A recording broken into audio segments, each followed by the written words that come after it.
What's up, everybody? Welcome into the staple episode of Shout a Buffalo Bills Football Podcast. It is the bye week, but we are getting you through the bye week with some extra content. And Ryan Talbot had a great idea today. We are going to go position by position, come up with an agreed upon report card grade for each position, or maybe we'll disagree. I don't know. We'll see where this thing takes us. How are you, my friend? I'm doing great. Thank you for the kudos. Not just a hat rack, as Joey Tribbiani once said. So happy to be able to help, because usually you're lifting the heavy loads on these shows. Pause. Okay, so Shout is brought to you as always by Tops Friendly Markets. Ready to serve fan favorites this season. Let Tops do the cooking, and you'll be the MVP. Visit shop.topsmarkets.com and elevate your food with great selection of custom cakes, desserts, pizzas, sandwiches, fresh fruit, cheese trays, fried chicken, and so much more. Save time and easily shop from the convenience of your own home with no pickup fee on all game day deals. There are no service fees, no tips, just the best deals in town. It's the bye week, baby. We're off the rails already, Talbot. I absolutely love it. Let's start with the quarterback position. I think this one's pretty easy. A++. This thing couldn't have gone any better for the Bills through the first 11 games. I think Josh Allen, like if you take even a look at the 5 interceptions over the last couple of games, there's a couple that probably are on his receivers, the pass catchers, just as much as they're on him. He's taking care of the ball. He's had a couple of, tough games, as I think that you're going to have over the course of the season. But what I've liked so much about things as we've moved through the year is he's gotten all of his receivers at some point heavily involved in the offense. Like, look across the pass catching group. We'll talk about them in a minute. Mac Hollins has had a couple big games. Curtis Samuel finally has a big game. Amari Cooper has had 2 big games since he's arrived via trade. Khalil Shakir has been exactly what you could have hoped for. I think the one guy that we're waiting for a breakout from is Dalton Kincaid, and you can make an argument with him out of the lineup against the Chiefs. The Bills looked as good as ever on offense. So that's its own little conundrum. We can talk about at the tight end spot in a few minutes. Yeah, quarterback, we don't have to waste much time. It's certainly an A+ for the grade. The MVP award's not given out after 11 weeks, but he is the MVP right now. I know there's a lot of hurt Ravens fans on X who are suddenly using stats for their argument, although stats didn't matter last year when Jackson won the award because he didn't have the greatest season. But you got to remember, there's multiple games early on this year where Allen essentially only played about one half of football, and then he was handing the ball off. The Jacksonville game comes to mind. That Miami game, the first one, got out of hand. He has been efficient. He's protected the football. He's making plays. He's taking the singles instead of going for the home runs, which is a good thing. And when the home run opportunities are there, he's still taking those shots from time to time. But he's just, his evolution as a quarterback is right there for anyone that's watched him from the start, and it's been fun to watch. Let's go to the running back position. You take a look at James Cook, the number 1 in this backfield, and then it kind of, game to game depends on the opponent, depends on the script, depends on what they want to do game plan wise. Ty Johnson and Ray Davis kind of a bit interchangeable. Ty Johnson's kind of settled into that third down back role, and in games where they go heavy run game, we've seen more of Ray Davis. When James Cook missed some time, Ray Davis really stepped up to the plate. So they're really positioned well at that spot at running back. What are you thinking grade-wise to start us off? I'm going back and forth between 2 grades. I feel like James Cook has exceeded expectations in terms of getting in the end zone this year, having a great season after a really good year last year. Ray Davis has looked good, and this is the deepest running back room I can think of. I'll go B+. I was going between B+ and A-. I think B+ is a good grade for this unit. I think Ray Davis, we haven't even scratched the surface on what he can do. We got a little glimpse of it when James Cook was out with an injury in terms of how he can run the ball, catch the ball out of the backfield. We've seen some big plays as a receiver and a runner for him. And then, as you mentioned, Ty Johnson has solidified his role as that third down back. So in the grand scheme of things, overall, this is the best running back room they've had from 1 through 3 in the Sean McDermott era. So James Cook sitting here, 137 carries, 100 behind His season total from 2023 at 237 carries, on pace for over 1,000 yards again, and on pace for like 17 touchdowns. And on the ground, he's had 4 in his first 2 seasons combined. So just the production in the red zone from James Cook makes me want to inch this thing up to A-. And the other thing with Cook that I think has been good, I think you've gotten everything you could have hoped for from Ray Davis. I know it hasn't been in bulk, but it's hard. He's RB2 between a guy that's commanding most of the work in the backfield. And I think running back is a position. We talk about this all the time, Ryan. Like these guys, it's hard to get into a rhythm when you're not getting the ball consistently. Davis with 69 carries on the season. Ty Johnson with only 22, and he's been really good. He's averaging a team best 5.3 yards per carry. So you're getting what you need from those secondary runners. 4.0 yards per carry for Ray Davis, and then 4.4 for Cook. The other thing that inches me up to A-, and I know it's a running back grade, but it's the position that you play, and the passing game is part of it. I don't think we've been talking nearly as much about the drops through 11 games with James Cook that maybe we feared when we were talking about things in the training camp. Yeah, definitely a valid point. He's been pretty sure-handed. Davis, as I mentioned, has been sure-handed. And Ty Johnson, too, can catch the ball out of the backfield as he's shown. So they can run the ball, they can catch the ball, and they're all solid blockers, too. Cook's gotten better in that area. Davis came in as a rookie here this season. He's already a solid blocker, and same can be said for the veteran Ty Johnson. 54 targets between the 3 running backs and 43 catches. So the catch percentage out of the backfield is solid. Could be a little bit better. Honestly, for missed opportunities for Johnson, Davis with only 1, and then 6 for James Cook. You'd like to see maybe that a skosh higher, but that's pretty solid. Let's get to the wide receiver position, Ryan. And you look at a group that a lot of question marks going into the season. We get through the first part. They make a trade for Amari Cooper. He has been an A+ addition to this group, the perfect fit for what they needed flavor-wise. You look at Mac Hollins, who's kind of fit into whatever role they needed. Khalil Shakir, a run after the catch monster. He's the number 1 NFL wide receiver right now in yards per catch average per reception in the NFL with 50 targets or more. Just exemplary work from the 3rd-year wide receiver who's probably going to get a pretty good contract here coming up either in the postseason or after his 4th season if he ends up going to free agency. But as a collective, you look at this group. Obviously, Keon Coleman banged up right now. They had Marquez Valdes-Scantling. They traded him, or they released him. He signs on with New Orleans, and all he's done is make big plays in 3 weeks. And I think a lot of fans have been reaching out, especially in the insider text line, is like, did the Bills give up too early on MVS? And I feel like he's having the moments that he's having because he's in a situation where there's not a lot of other players and the wide receiver room there. Like he's getting opportunities. He's getting snaps that weren't available to him in Buffalo. Right. And Derek Carr is one of those quarterbacks that likes to chuck it down the field. And he's had some different players over the years that he's had that rapport with. And listen, kudos to MVS for coming in and making some big plays in a short time with the Saints after, not cutting it here. And systems matter, schemes matter, offenses matter. And as I mentioned earlier, when talking about Josh Allen, the Bills don't go for that home run ball a lot. Based on where he was on the depth chart, it was hard to get him on the field in general. So, he's made the most of this new opportunity, but I'm not going to hold it against the Bills too much. All right, wide receiver position. We're going to keep flying through this thing because I want to get it done in a timely manner.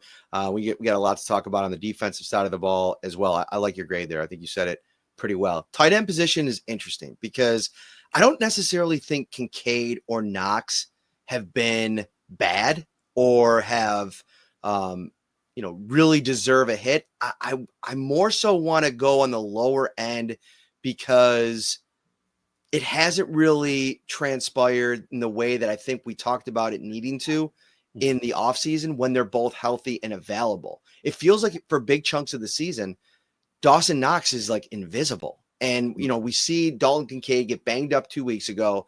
Dawson Knox is, target share and snap share go up quite a bit. And now it kind of seems to look a little bit better with just one out of the picture. And you go back to last year when Knox missed a bunch of time. That's when Dalton Kincaid really started to ascend. So I don't know. I'm somewhere around a C+ for the tight end position. There's been some big moments. There's been some big catches. Knox the last couple of weeks. And obviously Kincaid has had a couple. I think that touchdown early in the season in the back of the end zone where you go sliding across the back of the end zone was pretty cool.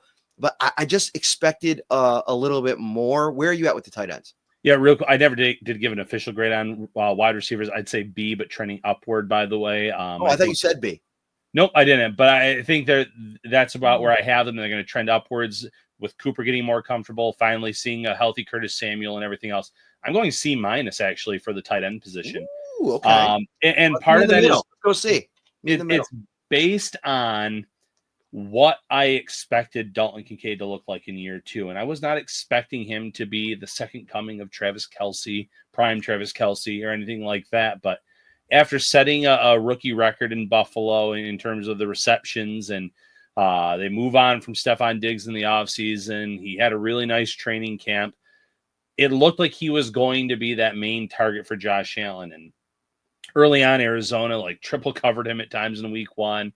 But as this year has gone on, they're not covering him the way that they were in that week 1 matchup and other games. And it just hasn't been there in terms of that rapport, what I was expecting, the targets, even the chemistry. There was times where he's been running downfield and Allen maybe didn't get enough arc on the ball, or they're just not in sync there. Dawson Knox, he's flashed these last few weeks, especially with Kincaid a little bit banged up, made a nice play, some nice plays in this one and the one before that. Quentin Morris, we've seen when he comes in, he blocks well. He got wide open downfield against Chiefs. They just didn't connect there. And even Zach Davison getting elevated, getting that first reception. They have a solid tight end room, but I don't feel like it's worked to the level that I was expecting this season. Yeah, that's just it. I just think that there's room to grow. I mean, this is we call this a report card, but it feels in a lot of ways like the mid-semester review, right? Like where there's still opportunities to find some things, and who knows, there might be some parts of this offense where the 2 tight end specific looks maybe materializes more in December and January, and that's okay too, because it felt like Kincaid really took off late in the season last year. So maybe he's getting ready once he gets healthy to really step it up a notch. And it seems like Allen, going back to his grade, like he has done such a good job of whenever it seems like there's been somebody that's been left out of the party, they end up going on a little bit of a run, whether it be in a game, whether it be over multiple games. Like I remember Mac Hollins, we were pretty hard on him for a minute or 2 there. And all of a sudden he has a string of 3 or 4 games where he's catching everything thrown his way. I think it was 9 targets, 9 catches over 2 games. Yeah. He's had some big plays to keep drives alive. Last week with the sliding catch and then getting out of bounds really quick. He's had a really good moment. You see Curtis Samuel. You see Cooper coming back after injury. Keon Coleman with the huge game after they acquire Amari Cooper. So everybody is, and Khalil Shakir has been the most consistent guy in that group. So I think that I'd lean more towards probably C than I would B-. So I get it. I get with you on that as well.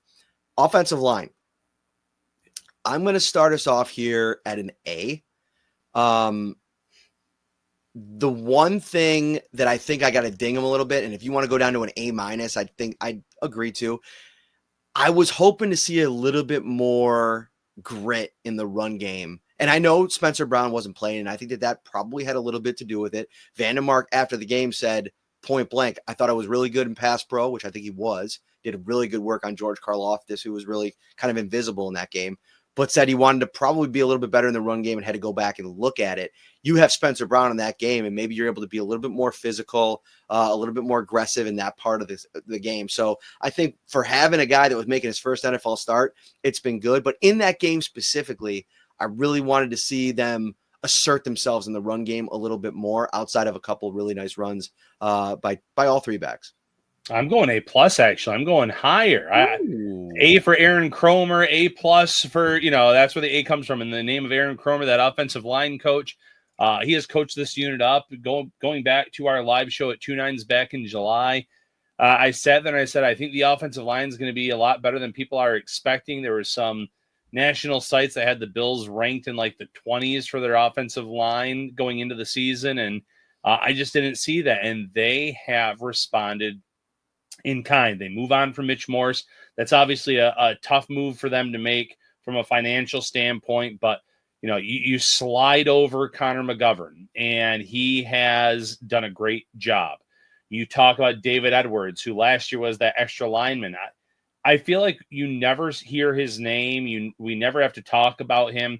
And for an offensive lineman, that's one of the best things that can happen to them. He hasn't been an all-pro level guy like a Deion Dawkins, but he's just been very, very good in that role. And Osiris Torrance, I know he usually week in, week out, he doesn't grade out well on some of these analytics sites, but I feel like he's picked up where he left off from his rookie season, and he did a phenomenal job last week against one of the best interior line, one of the best players in football, if we're being honest, and Chris Jones. And shout out Brian Baldinger for the review that he put out on social media showing how Torrance was just winning those one-on-one matchups. So he's grown. Spencer Brown's been good. And then it's the depth factor too.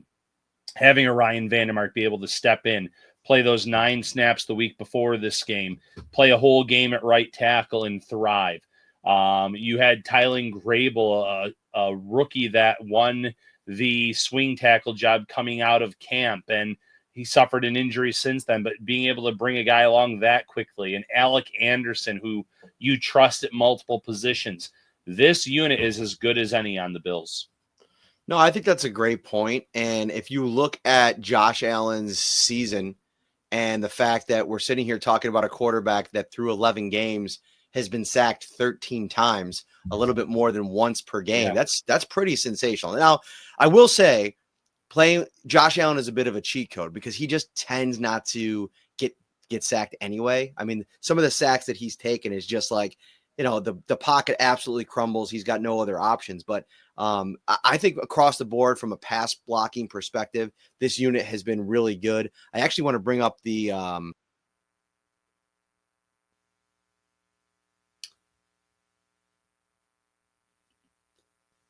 Luckily, we're recording this, so when Matt comes back to it, he can cut this segment out. Bang, baby. Keeping you on your toes as usual, Talbot. I actually want to bring up the Pro Football Focus season grades because I think that will give us some great context here on where the Bills kind of stand as pass blocking unit and a run blocking unit. It's interesting. The Bills ranked number 9 in the NFL in pass blocking, according to their grades. Run blocking, the Bills rank 21. So maybe just flush that down the toilet. Sorry about that. I just think that line, this has been the best line Allen's played behind, and that's saying something because he's had some pretty good lines over the years. But this one feels the most complete and the deepest. All right, we'll be right back. What's up, everybody? Matt Parrino here with Ryan Talbot. We're the host of the Shout Buffalo Bills football podcast, and we have some big news. We're coming back to Turning Stone Resort Casino. That's right, New York Rec and Social Club, November 30th, the night before the Bills host the San Francisco 49ers. It's going to be a night of Bills football, talking, food, everything, Ryan. We cannot wait. That's right, Matt. Nobody travels like the Bills Mafia. Come out and join us for the podcast and hang out with us after. The event is open to the public. Guests must be 18 years or older. Come out and let's get after it. It's going to be a live edition of Shout, a Buffalo Bills football podcast. We're previewing Bills versus 49ers. See you then. Can't wait. We're getting there, man. Turning Stone Resort Casino, less than 2 weeks away. Ryan, I can't wait. Yeah, sneaking up, and like you said, I'm very excited to go back. We had a great time last year at the event, and looking forward to being back there. And like you said, less than 2 weeks. Did I tell you what my plans are for that weekend? Yes. What are they? Polar Express or something on that Friday. Oh, no, we pivoted. We're not doing Polar Express anymore. Big news. Okay. On Friday, we're driving to Verona, 2 cars. We're dropping one off. Then we're driving to Poughkeepsie. We're going to take the train into New York City, head over to Rockefeller Center, check out the Christmas tree that will have just been lit up on Thanksgiving. And then we're going to stay overnight in New York City that night, and then come back, and the kids and Caitlin will drive back, and then we'll do the show. I love it. That sounds like a great plan. Yeah, man. I just been like, we've been to New York City so many times, but we've never been there like at Christmas and everything like that. So that's super exciting. All right, let's get to the defensive side of the ball, and we have to begin with the defensive line, which I think going into the season, Ryan, like I was a little bit on edge about the collection that they had put together. I had some questions about Austin Johnson. Dwayne Carter as a rookie, I think both of us were pretty high on him, but not knowing how quickly he was going to assimilate and assert himself in the middle of that line. I think we were pretty confident in the starters, especially Rousseau, Ed Oliver, Daquan Jones. At times, Oliver and Daquan Jones have been a little bit under the bar, but I feel like they're raising their game here as we get into the important part of the season. And it kind of got me thinking the other day, like, do you think part of that was by design, maybe? Like, try to have this ascension line over the course of the season where maybe you're not playing your best ball early in the year, but as things get tougher, as the games get harder, they mean more. That's when you start to round into form. I remember Tre'Davious White always talking about this, wanting to play your best football in December and January. I feel like Ed Oliver and Daquan Jones are kind of feeling that. The biggest tough part for me is like, I'd probably land at somewhere around a B+ for this group as a whole. There's been some games where, it just the statistics, the impact, it just wasn't there. But at the same time, you're getting a breakout season from Greg Rousseau, and I think that's got to mean something. Yeah, I'm going to go C+, and a little bit lower than you. Greg Rousseau has been the shining star of the defensive line, no doubt about it. Von Miller has flashed. He had the 4-game suspension, though, so that dings him a little bit.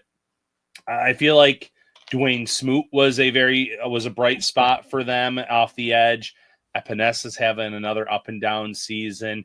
You just kind of hoped at some point something would click there and be more consistent, but I'm not seeing it. Javon Solomon, not much there either for the rookie. And again, it's a young kid, give him some time. But I feel like you have Greg Rousseau really, really high off the edge, and then everyone else, Von Miller, tier low, and then everyone else is a significantly lower. Defensive tackle has been underwhelming for me early on in the season. I feel like you said, Ed Oliver, Daquan Jones were not playing at that level that we came to expect from last season, where the first 4 games of the year, Jones was playing as good as anybody on this team. Suffers the injury, didn't look the same last year. It hasn't looked the same this year either. Ed Oliver had a breakout year last season. I feel like he's been very hot and cold this year too. I think the fact that the Bills went out on trade deadline day and then signed 2 guys for that position kind of tells you a story of how much they're looking to improve that unit. And, Quentin Jefferson, to his credit, has made a splash play. I thought that Jordan Phillips in some of his snaps against the Chiefs made some nice plays. He had one where he forced, I believe it was an incompletion against Mahomes, where he was right there and didn't give up on the play. So, they're trying, they're signing. They signed Logue off the practice squad in Atlanta at one point this year. Now he's on their practice squad.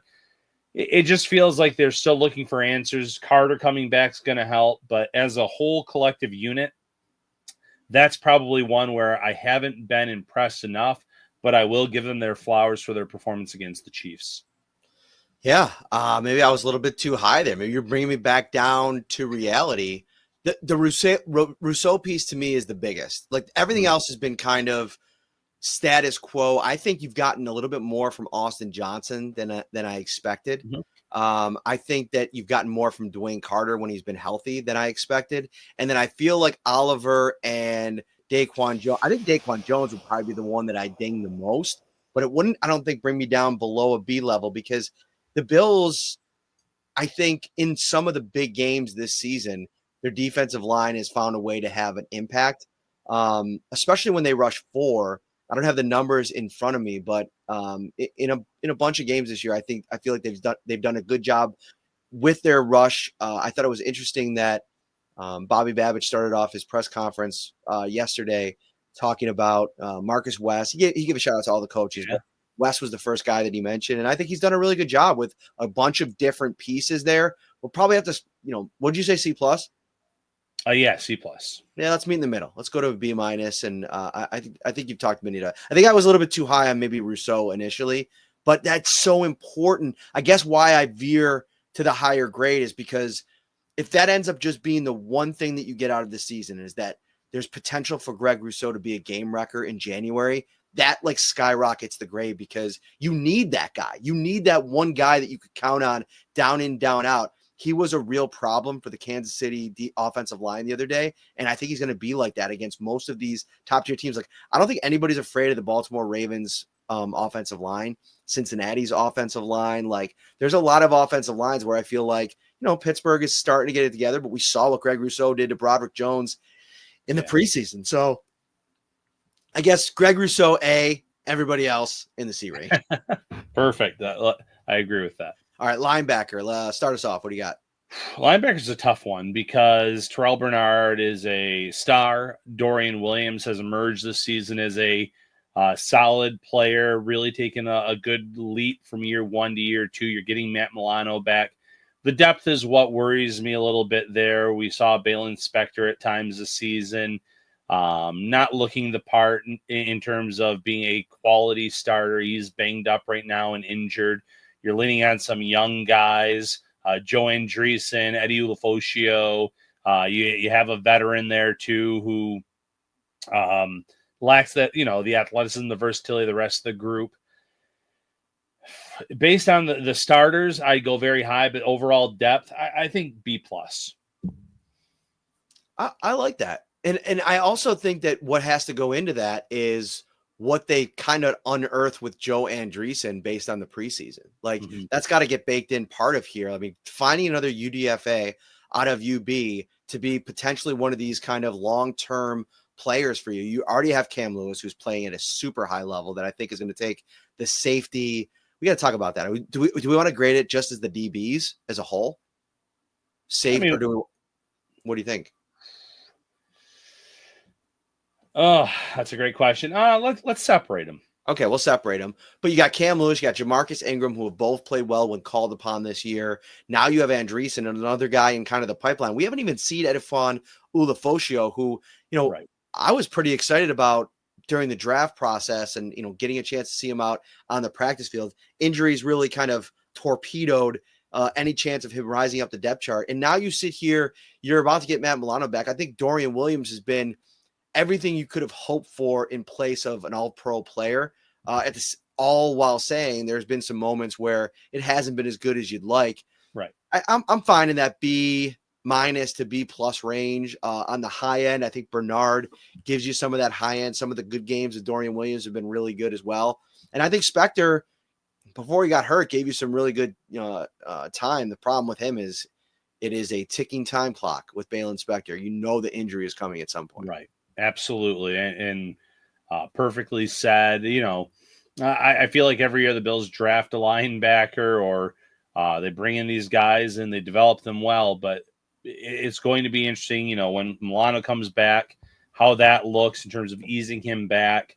Gives you a little versatility in terms of maybe running some 3 linebacker sets at times, but it's the depth for me that brings it down a little bit. All right, let's go to cornerback. We will split these up. We'll do cornerback, safety, and then we will end with specialists. Cornerback for me, if you take Taron Johnson into consideration, as good of a corner duo in the league, Kyer Elam coming in and playing well when he was asked to play the corner spot. I don't know how you don't give it an A. Right. A to A+. Right. I think this is an A+ range for sure. Yeah. Christian Benford has emerged as a number 1 cornerback, which speaks to Buffalo's scouting ability, getting a late pick out of Villanova, being able to bring him in to develop him the way that they have. Rasul Douglas has been as good as advertised since acquiring him last year via trade in Green Bay. Taron Johnson, best nickel cornerback in the league. You throw in Jamarcus Ingram and the development in his game. Kyer Elam being able to step in and play when his number has been called. And then we have those versatile pieces where, a guy like Cam Lewis can play all over the board. And He's been outstanding this season. You can list him. We'll talk about him in the safety and in the cornerback conversation, obviously. But from top to bottom, I think that unit has probably been a pleasant surprise because there were question marks about the Ingram and the Elam part of it in terms of the depth, but they've answered a lot of questions this season. I find it so interesting sometimes getting the national outside the market opinion on things. So I had Derek Clausen on earlier. Really good interview. If you missed that one, go back and check it out. But I brought up Christian Benford, Bernard, and Rousseau in terms of like the looming extensions and where he'd allocate the resources. And he almost had Benford as like the third of the group. And he kind of had an interesting ideology around it based on the fact that Sean McDermott is able to find talent at that position no matter what. Like year over year, the way he developed Trey, the way that he developed Levi Wallace, the way that he developed Dane Jackson, Benford, and obviously Elam's not been the hit that they hope, but Benford, a 6th-round pick. It's almost like, do you let him walk? And I'm not in that camp. I still think Christian Benford's important to what they do. As long as he continues to kind of stay healthy. He missed the one game, but he's been pretty available for the majority of the season. But I wanted to ask you about that because, like, I think, do we have like a greater opinion of Benford than maybe we should, or maybe the way that, nationally they see it? How important do you view him to the defense? Because I feel like when he doesn't play, it changes the math for them a bit. Yeah, I don't think that we're overestimating his ability. And I get Derek's point and where he's coming from, but I also feel like guys like Dane Jackson and Levi Wallace, for as solid as they were in this scheme, there was a ceiling where you knew, what it was and what they could be as a player. I don't know that we know Christian Benford's ceiling yet. I already view him as a cornerback 1 type of player, but I still think he's going to get better in time. And it doesn't matter the opposing skill set that he goes against. He just seems he has enough athleticism to go against the speedsters. He can mirror the route runners, you name it. He knows the scheme. He knows the system. But the ceiling is unlike some of these other guys that McDermott has coached up in his tenure. Now, Trey White, that was a 1st-round pick. That was the first pick that McDermott made in his tenure here. That's a whole different animal. You had high expectations for him, and he thrived. But there is something to be said about some of these other players that he's brought in over the years, bringing Josh Norman into the fold a few times and even getting some quality play out of a guy like that where it looked like the tread was off the tires at that point. So, yes, this system certainly probably helps cornerback play, but Benford's one of the best ones that have come through in quite some time. Safety, I'm going to land somewhere around a B-. Mm-hmm. I think that DeMar Hamlin has exceeded every expectation. I think he's played over the past 4 games about as well as any 4-game stretch that you saw from Micah Hyde last season. Yeah. I don't think that's hyperbolic. Taylor Rapp's been everything they needed to be kind of like the steady force in that secondary. And, the same critiques that I have are ones that I've had all year for them. I mean, sometimes they take bad angles, but so did Jordan Poyer and Micah Hyde. I've mentioned this several times. Go back and look at that Damian Harris run from a couple years ago on the Monday Night Football game. Micah Hyde was completely out of position on that play. It happens. It happens to all pros, just like it happens to Hamlin and Rapp. But I think they've been really solid. They've been really good tackle. I think the thing that's really stood out about Hamlin the last couple of weeks is how good of a tackler he's been. And then you talk about getting Ingram in as the dime, and you get Cam Lewis in as the dime. They have real depth there. And, oh, by the way, they got a 2nd-round pick in waiting that hasn't even seen the field yet. That could be in play. I'm of the opinion, Ryan, that like we're not going to see Micah Hyde come back to the Bills. Like I don't, unless it's like 2 injuries and like they really have to tap in. Even 1 injury maybe gets him back in the mix, like if it's a long-term thing. But if it's something that doesn't land somebody on IR, I don't know if we see him back. Yeah, I don't know if you mess with what they currently have going here. And I think that B to B- range is perfect for the safeties. And, it's the teacher in me. You have those report card comments. And for the offensive line, for Josh Allen, you'd probably put like excellent student or does excellent work. For the safety position, does satisfactory work, working conscientiously. They're getting the job done. It's not the top unit in on this team. It's not a top unit in this league in terms of the safety play. but they're not out of position generally in terms of their responsibilities on pass defense. They have both been pretty sure tacklers when they've had the opportunity to wrap up players, but you're right. There's been bad angles at times. There's been some up and down play at times early on in the season. I feel like Rapp's really been solid the last few years or weeks, excuse me. Hamlin's been outstanding the last few weeks.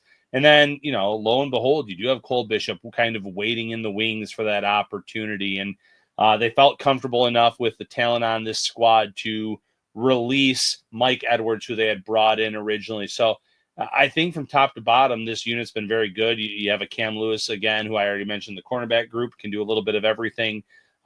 This has been a group where there was a lot of concerns probably before the season. And now you sit here and you say they're getting the job done and then some. Specialist time, Ryan. I'm going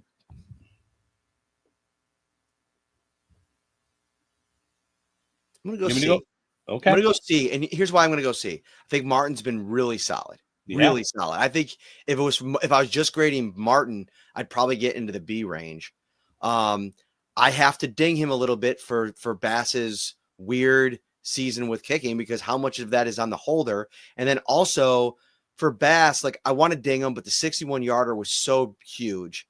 He's only missed 4 field goals on whatever it is, and 20 some attempts this year, or whatever the number is at now. I think it's closing on 30. So I don't know. It's been a weird run. It's been a weird season, the ups and downs and everything like that. And he misses this extra point this last week, but I think I'm comfortable with somewhere in the C- to C range. Okay, I'm going to go a little bit higher. I'm going to go B-. And, you just mentioned it. Tyler Bass, yes, the extra points are a concern.